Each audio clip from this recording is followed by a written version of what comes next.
Tecno Camon 80 Premier 6.7 ইঞ্চির AMOLED display, সাথে আছে Mediatek Helio G96 processor, 64 megapixel main camera, 4750 mAh battery এবং 33 ওয়াটের ফাস্ট চার্জার।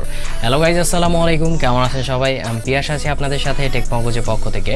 সো আজকে আমরা কথা বলবো Tecno Camon 80 প্রিমিয়ারকে নিয়ে। সো Tecno Camon 80 নামে কিন্তু আরও একটা স্মার্টফোন আছে, সো ওইটা কিন্তু না, ওইটার সাথে এটার কিন্তু অনেকগুলো ডিফারেন্সই আছে।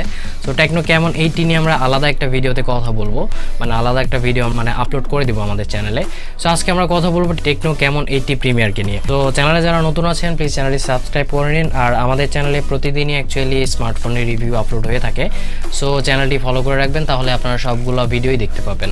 সো Tecno Camon 18 এর বক্সে আপনারা প্রথমে পাচ্ছেন স্মার্টফোনটি, এরপরে থাকছে একটি প্রোটেক্টিভ কেস, এরপরে থাকছে একটি 33 ওয়াটের ফাস্ট চার্জার, এরপরে থাকছে একটি টাইপ সি কেবল এবং একটি ইয়ারফোন। অ্যাকচুয়ালি এটা ইন্ডিয়াতে লঞ্চ হওয়ার পরে এর বক্স কন্টেন্ট চেঞ্জ হয়ে যাইতে পারে, ফোনের ভেতরেও কিছু চেঞ্জ আসতে পারে।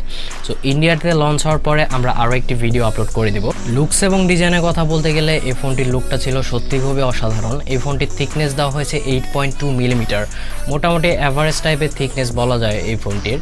আর এই ফোনটি আপনারা মোট দুইটি কালারের মার্কেটে অ্যাভেলেবেল পাবেন, সেটা হচ্ছে পলার নাইট কালার এবং ভেস্ট স্কাই কালার। সো এই দুইটা কালারই কিন্তু ছিল খুবই সুন্দর। আর এই ফোনটির ব্যাক পার্টটিতে আপনারা পাচ্ছেন এজি গ্লাস, আর ফোনটির ফ্রেমটি দেওয়া হয়েছে প্লাস্টিকের। সো ফোনটির ইনহ্যান্ড ফিলটাও খুবই ভালো ছিল, হাতে নিয়ে অতটা বাল্কি ফিল হয় না, প্রিমিয়ামনেস ফিলই হচ্ছিল। উপরের দিকে লেফট সাইডে একটি ক্যামেরা লেআউট দেওয়া হয়েছে, আর ক্যামেরা লেআউটের ডিজাইনটা আমার কাছে মোটামুটি ইউনিক টাইপের লেগেছে। মিডিলের যে ক্যামেরাটি, এটার উপরে একটি রেড টাইপের সার্কেল দেওয়া আছে, যেটা দেখতে খুবই ইউনিক লাগছিল। আর ক্যামেরা বামটা হালকা ছিল মোটামুটি বলা যায়। সো ডিজাইনের ক্ষেত্রে বলা যায় খুবই ভালো লেভেলের ডিজাইনিং করেছে এখানে টেকনো এই ফোনটিতে। বাটন এবং পোর্টসের কথা বলতে গেলে এই ফোনটিতে রাইট সাইডে পাচ্ছেন আপনারা একটি পাওয়ার বাটন এবং volume up and down button. এই পাওয়ার বাটনের উপরে অ্যাকচুয়ালি ফিঙ্গারপ্রিন্ট স্ক্যানারটি দিয়ে দেওয়া হয়েছে, যেটাকে বলে side mountain fingerprint scanner. So এটির স্পিড ছিল যথেষ্ট ফাস্ট এবং অ্যাকুরেট, ফোনটির ফেস আনলক স্পিডও ছিল যথেষ্ট ফাস্ট। আর ফোনটির নিচে পাচ্ছেন আপনারা একটি স্পিকার হুইল, একটি মাইক্রোফোন, একটি টাইপ সি পোর্ট এবং একটি 3.5 মিলিমিটার ইয়ারফোন জ্যাক। আর ফোনটিতে ওপরে পাচ্ছেন আপনারা সেকেন্ডারি নয়েজ ক্যান্সেলেশন মাইক্রোফোন। আর ফোনটির লেফট সাইডে পাচ্ছেন একটি সিম ট্রে, যেটি হচ্ছে হাইব্রিড সিম ট্রে, যেটাতে আপনারা দুইটি সিম বা একটি সিম, একটি মেমোরি কার্ড ব্যবহার করতে পারবেন। এবার আসি ফোনটির ডিসপ্লে সেকশনে। এই ফোনটিতে আপনারা পাচ্ছেন 6.7 ইঞ্চির একটি AMOLED ডিসপ্লে, এবং এই ডিসপ্লেটিতে ব্যবহার করা হয়েছে 120 হার্জের রিফ্রেশ রেট এবং 550 নিটসের পিক ব্রাইটনেস পাচ্ছেন আপনারা এই ডিসপ্লেতে। সো ডিসপ্লে কোয়ালিটি ছিল খুবই ভালো। আর এই ডিসপ্লেটিতে রেজুলেশন হিসেবে পাচ্ছেন আপনারা 1080x2400 পিক্সেল। সো ডিসপ্লেটি চিন এবং বেজেলের পরিমাণও ছিল অ্যাভারেজ টাইপের বলা যায়, সামান্যই ছিল, যেটাকে খুবই কম বলা যায়। আর ডিসপ্লেটির ওপরে সেন্টারে একটি 5 হোল ক্যামেরা ব্যবহার করা হয়েছে, যেটির সাইজও মোটামুটি খুবই ছোটই ছিল। মাল্টিমিডিয়ার কথা বলতে গেলে খুবই ভালো লেভেলের পারফরমেন্স করেছে এই ডিসপ্লেটি, যেহেতু AMOLED ডিসপ্লে। আর এখানে আপনারা 120 হার্জের রিফ্রেশ রেট পাচ্ছেন। সো খুব স্মুথলি চলছিল ডিসপ্লেটি, স্ক্রলিং এর ক্ষেত্রেও কোনো রকম সমস্যা হয়নি। যতগুলো ভিডিও দেখা গেছে সবগুলো থেকে শার্পনেস পাওয়া গিয়েছে খুবই ভালো। সো এক কথায় বলা যায় যে খুবই ভালো লেভেলের পারফরমেন্স করেছে এই ডিসপ্লেটি, আর এই ডিসপ্লেটিও ছিল খুবই ভালো। এই ফোনটিতে আপনারা ওয়াইল্ড L1 পাচ্ছেন এবং ক্যামেরা টু APIও পাচ্ছেন, যেটাতে আপনারা HD স্ট্রিমিং করতে পারবেন। সো এত ভালো ডিসপ্লেতে HD স্ট্রিমিংয়ের মজাটাই অন্যরকম হবে।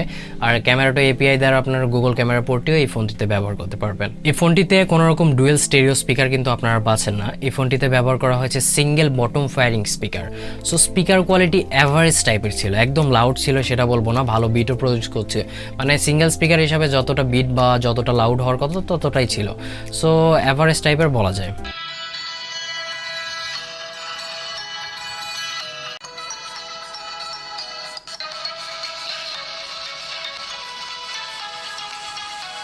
এই ফোনটিতে ব্যাটারি সেকশনে ব্যবহার করা হয়েছে 4750 mAh এর একটি বিগ ব্যাটারি, এবং এই ব্যাটারিকে চার্জ করার জন্য বক্সে প্রোভাইড করা হয়েছে 33 ওয়াটের ফাস্ট চার্জার। সো এই ব্যাটারি থেকে আপনারা খুবই ভালো লেভেলের একটা ব্যাটারি ব্যাকআপ যে পাবেন তা কিন্তু না, কারণ এইখানে প্রসেসরের ক্ষেত্রে 12 ন্যানোমিটারের প্রসেসর ব্যবহার করা হয়েছে, যেটি খুব একটা ব্যাটারি এফিশিয়েন্ট না। সো আপনারা যদি হায়ার ইউজ করেন সেই ক্ষেত্রে হয়তো বা 6 ঘন্টার মতো ব্যাটারি ব্যাকআপ পাবেন, আর যদি নর্মাল ইউজ করেন সেই ক্ষেত্রে টেনে টুনে এক কথায় বলা যায় যে একদিনের কাছাকাছি ব্যাটারি ব্যাকআপ পাইতে পারেন। তবে 33 ওয়াটের ফাস্ট চার্জার পাচ্ছেন। সো এটা দিয়ে আপনারা আপনার ফোনকে খুবই ভালোভাবে ফাস্ট চার্জ করতে পারবেন, 30 মিনিটে 64% করতে পারবেন, আর 1 ঘন্টার ভেতরে 100% করতে পারবেন আপনাদের ফোনকে। এই ফোনটিতে প্রসেসর সেকশনে ব্যবহার করা হয়েছে মিডিয়াটেকের হেলিও G96 প্রসেসর, যেটি 12 ন্যানোমিটারের প্রসেসর এবং 2.05 গিগাহার্টজের, এবং জিপিইউ সেকশনে আপনারা পাচ্ছেন মালি G57। সো প্রসেসর পারফরমেন্স ছিল খুবই ভালো। এটা একটা নতুন প্রসেসর, আপনারা সবাই জানেন G95। সো G95 এর থেকে একটু আপডেটেড ভার্সন হচ্ছে G96, হয়তো বা কিছুটা বুস্ট করা হয়েছে, 7 থেকে 8% মতো পারফরমেন্স বুস্ট করা হয়েছে, জাস্ট এটুকুই ডিফারেন্স। সো এই প্রসেসরটি থেকে অ্যান্টুটু স্কোর পাওয়া গিয়েছে প্রায় 3,44,000-এর মতো, যেটা অ্যাভারেজ টাইপের বলা যায়।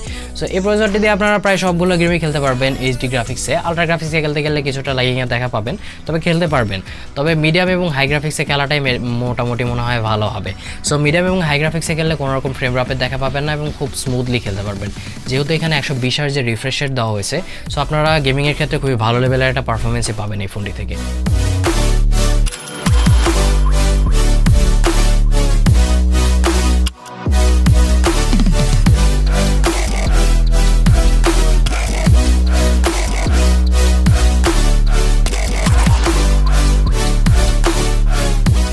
ফোনটি রান করছে অ্যান্ড্রয়েড 11 এর সাথে এবং সাথে আছে iOS 8.0।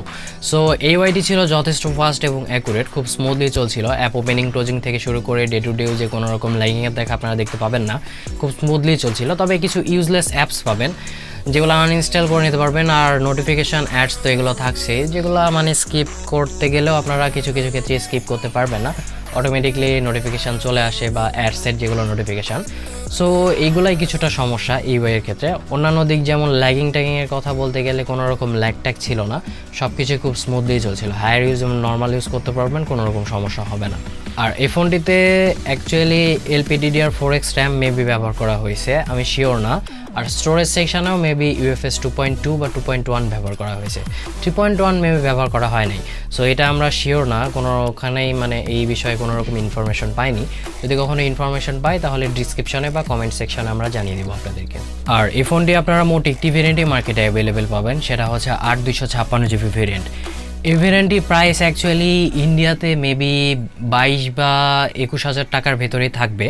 ইন্ডিয়াতে লঞ্চ হওয়ার পরে আমরা অ্যাকচুয়ালি আপনাদেরকে অ্যাকচুয়াল প্রাইসটা জানাতে পারবো, তখন আরও একটা রিভিউ আমরা আমাদের চ্যানেলে আপলোড করে দিব। আর এই ফোনটি আমাদের বাংলাদেশে অফিসিয়ালি আসবে কিনা আমি সঠিক শিওর না, যদি অফিসিয়ালি আসে তাহলে প্রাইসটা হয়তো বা 26 বা 27,000 টাকার ভিতরে থাকতে পারে। সো বাংলাদেশে আসার পরেও আমরা প্রাইসটা আপনাদেরকে জানিয়ে দেবো। আগে ইন্ডিয়াতে লঞ্চ হওয়ার পরে আমরা একটা ফুল রিভিউ দেবো, তখন আপনারা শিওর হয়ে যাবেন যে বাংলাদেশে প্রাইসটা কেমন হতে পারে।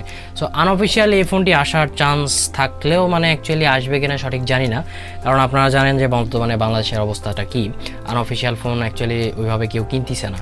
সো দেখা যাক বাংলাদেশে যদি আসে তাহলে আনঅফিসিয়াল প্রাইসটাও আমি বাংলাদেশে আসার পরে জানিয়ে দিব। সো এই ফোনটি কানেক্টিভিটি সেকশনে আপনারা পাচ্ছেন dual 4G volt, wifi calling পাচ্ছেন, ব্লুটুথ কত ভার্সনটা পাচ্ছেন অ্যাকচুয়ালি 5.0 বা 5.1 এই বিষয়ে কোনো রকম ইনফরমেশন নাই, মানে টেকনোর ওয়েবসাইটেও নাই। সো এটাতে যখন ইন্ডিয়াতে লঞ্চ হবে তখন আপনাদেরকে একটা ক্লিয়ার ধারণা দিতে পারবো। আর এই ফোনটিতে NFC-ও পাচ্ছেন। আর ওয়াইফাই ভার্সন যে কত এটাও সঠিক জানি না, হয়তো বা ডুয়েল ব্যান্ড ওয়াইফাই আছে। সো এগুলাই ছিল। আর FM রেডিও পাচ্ছেন এই ফোনটিতে, কোনো রকম নোটিফিকেশান লাইট কিন্তু আপনারা পাচ্ছেন না। ক্যামেরার কথা বলতে গেলে এই ফোনটিতে পেছনে ব্যবহার করা হয়েছে triple camera setup. Main camera হিসেবে পাচ্ছেন আপনারা 64 মেগাপিক্সেলের একটি ক্যামেরা, যার অ্যাপাচার f1.6। 8 মেগাপিক্সেলের একটি টেলিফটো লেন্স পাচ্ছেন, যার অ্যাপাচার হচ্ছে f3.5। আর এটাতে আপনারা 5x পর্যন্ত অপটিক্যাল জুম পাচ্ছেন। সো টেলিফটো লেন্স দেখেই মানে খুব একটা ভালো লাগছে। আর 12 মেগাপিক্সেল একটি আলট্রা ওয়াইড ক্যামেরা পাচ্ছেন, যে শেষে ক্যামেরাটি, এটাতে আপনারা ওয়াইএস এর সুবিধা পাচ্ছেন, মানে আলট্রা ওয়াইড ক্যামেরাতে আপনারা ওয়াইএস এর গিম্বেল ওয়াইএস এর সুবিধাটা আপনারা পাচ্ছেন আলট্রা ওয়াইড ক্যামেরাতে। আর ফোনটিতে সেলফি ক্যামেরা হিসেবে ব্যবহার করা হয়েছে 32 মেগাপিক্সেল একটি ক্যামেরা। সো মেইন ক্যামেরা যেটি বা রিয়ার ক্যামেরা, এগুলা দিয়ে আপনারা 4K 30 fps এ ভিডিও রেকর্ড করতে পারবেন এবং 1080p-তে 30 এবং 1080p-তেও 30 fps ভিডিও রেকর্ড করতে পারবেন। ফোনটির সেলফি ক্যামেরা দিয়েও আপনারা 1080p-তে 30 fps ভিডিও রেকর্ড করতে পারবেন। আর ফোনটির সেলফি ক্যামেরাতে কোনো রকম EIS এর সুবিধা পাচ্ছেন না। ফোনটির রিয়ার ক্যামেরা বা মেইন ক্যামেরা যেটি, এটাতে আপনারা EIS এর সুবিধাটা পাচ্ছেন। সো ক্যামেরা কোয়ালিটির কথা বলতে গেলে সবগুলো ক্যামেরায় মোটামুটি খুবই ভালো লেভেলে পারফরমেন্স করেছে।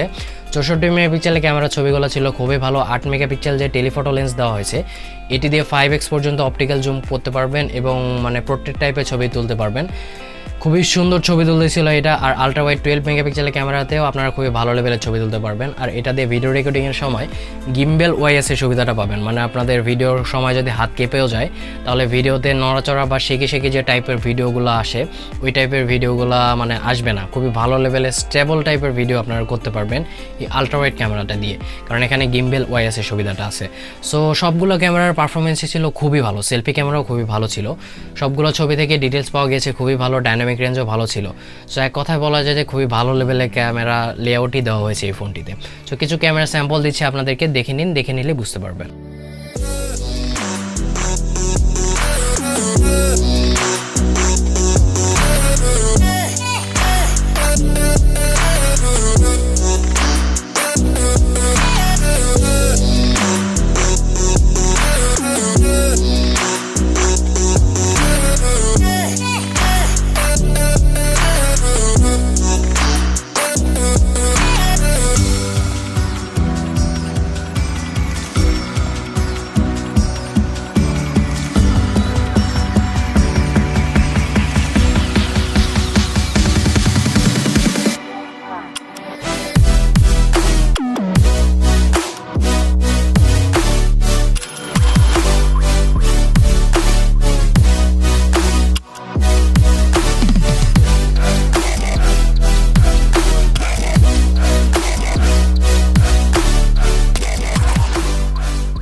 সো শেষ কথায় বলতে গেলে অ্যাকচুয়ালি এই ফোনটার অনেকগুলো ভালো দিক আছে, আবার কিছু খারাপ দিকও রয়েছে। যেমন এই ফোনটিতে কোনো রকম ডুয়েল স্টেরিও স্পিকার নাই, আর এই ফোনটি জাস্ট একটা ভেরিয়েন্টে ইউজ করা হয়েছে। ইন্ডিয়াতে আসার পরে হয়তো বা কিছুটা চেঞ্জ হবে, তখন আপনাদেরকে অ্যাকচুয়ালি শিওর জানানো যাবে। আর এই ফোনটির ভালো দিকের কথা বলতে গেলে ক্যামেরার ক্ষেত্রে খুবই ভালো লেভেলে ক্যামেরা পাচ্ছেন আপনারা এখানে।